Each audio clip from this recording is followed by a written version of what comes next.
That night, I had no clue it was going to turn into something way beyond just an ordinary evening. Leo's dad wanted him to go on his usual weekend business trip, but last minute, I asked him to stay. Simple request, right? But deep down, I knew there was a quiet storm brewing inside him, maybe because it was building up inside me too. The morning felt off. I was making coffee in the kitchen, barely making a sound.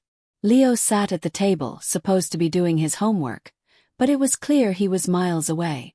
Then suddenly I turned to him and said, "Leo, can you hand me that coffee?" My voice was softer than usual, like I was holding back. There was this strange feeling inside me, but I made sure my eyes wouldn't give away anything. When he handed me the coffee, I held on to his hand just a bit longer than I should have. I looked at him like I was waiting for him to read between the lines. We stood there in silence for a second, and then I said, "Actually, since it's just us here today, there are some things I'd like to talk about. I'm usually calm, but today something felt different. My gut never lies. You're not a kid anymore, Leo." I started carefully picking my words so there would be no secrets between us. "All right." My words seemed to hit him. "Margot, what's going on? Why are you talking like this?" he asked, clearly thrown off. I gave him a slight smile, but it wasn't warm. It was more like I was cracking open a riddle. I was thinking about the space between us. "Leo," I said softly, "every day you're getting older, and it feels like there's something else between us, something shifting." I could tell his heart was racing now. He was probably feeling the same mess I was. "Margot, maybe you're just imagining things," he said, trying to laugh it off, but his smile was weak. I leaned in just a bit closer, lowering my voice. "But don't you feel it too, Leo? Something's changing between us, right?" I whispered, almost like a breeze. Soft but damn sure effective. He didn't have an answer. I knew he didn't know how to explain it. Things between us were starting to blur. "This is impossible, Margot," he finally said, breaking the silence. "You're my dad's wife." I moved a little closer and put my hand on his shoulder. "Leo, we're not hurting anyone. No one else has to understand this," I said. My voice was calm but serious. I was unlocking something that had been hidden deep down. I could feel him getting more tangled up in his head, and yeah, I was too. Part of me knew this was messed up, but the other part, well, it was already gone. We just sat there for a bit, both of us quiet as hell, feeling the weight of it all. I reached over and touched the pillow next to him. "Leo, you know this isn't just a dream, right? This thing between us, it's real," I said, not breaking eye contact. He took a deep breath, turned his head, probably hoping his thoughts would just stop for a second. Whatever this was between us, felt wrong, impossible, but at the same time unavoidable. "Margot, people won't understand," he muttered, shaking his head. I gave him a slow smile, eyes steady on him, not letting him look away. "People don't always have to understand, Leo. We just got to be honest with ourselves," I said, and that tension, that pull between us, was getting harder and harder to ignore. I couldn't deny it. That night everything shifted. The walls I'd put up were gone. Things would never be the same. It was dark and rainy that night. Each raindrop hitting the house felt like it echoed the conflict inside me. I'd lit the fireplace and pretended to read a book, but I could feel his eyes on me every now and then. Each step he took, my heart wanted to pull away, but damn it if I wasn't just as drawn to him.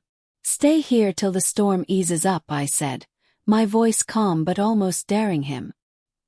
He sat in the chair by the fire, and the silence took over. We kept looking away, but we both knew there was something hanging there, thick in the air between us. "Leo, do you know how much you love this house?" I asked suddenly, my eyes glowing with old memories. He looked away, but I caught the smile he was trying to hide. "Of course, Margot. I grew up here. All my childhood's in these walls," he said. Kept talking thoughtfully. "I remember you sliding down those stairs every morning. Your dad would be having breakfast and you'd just talk and talk, then run up to your room. None of us wanted things to change, right?" He nodded, but he couldn't hide from my eyes. For a second, it felt like we'd gone back in time, reliving all those memories in this house. The more we talked, the more those buried feelings surfaced bit by bit.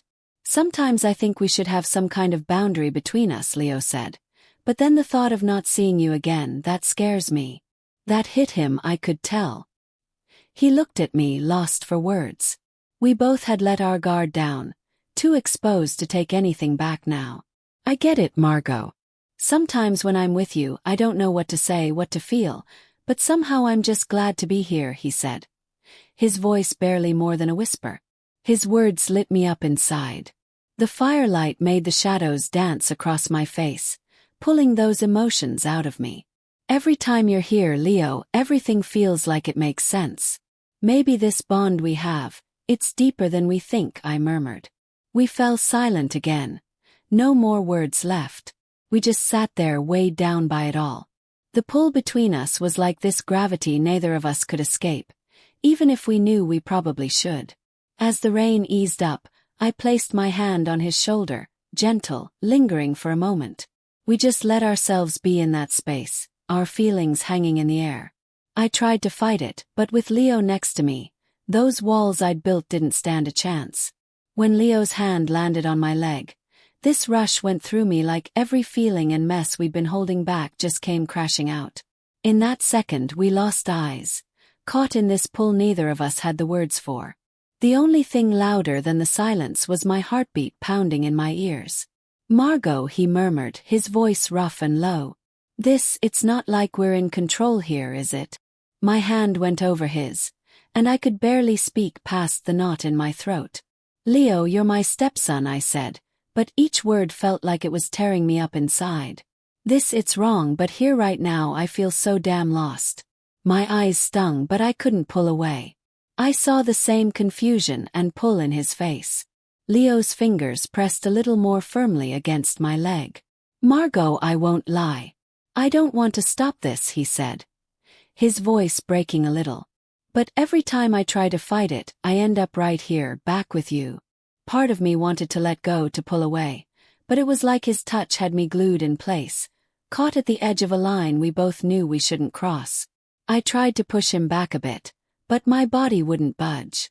Leo, losing myself in this, it scares me, I said, but I was right there, leaning closer. This isn't right, but somehow being here with you feels too damn real. I tried looking away, but I just couldn't. Whatever was between us was blurring every line of logic I had left. For a second it was like the whole world had shrunk down to just this room, to just us. That heat I felt from him, the forbidden pull between us, had me sinking deeper, even as every part of me screamed to stop.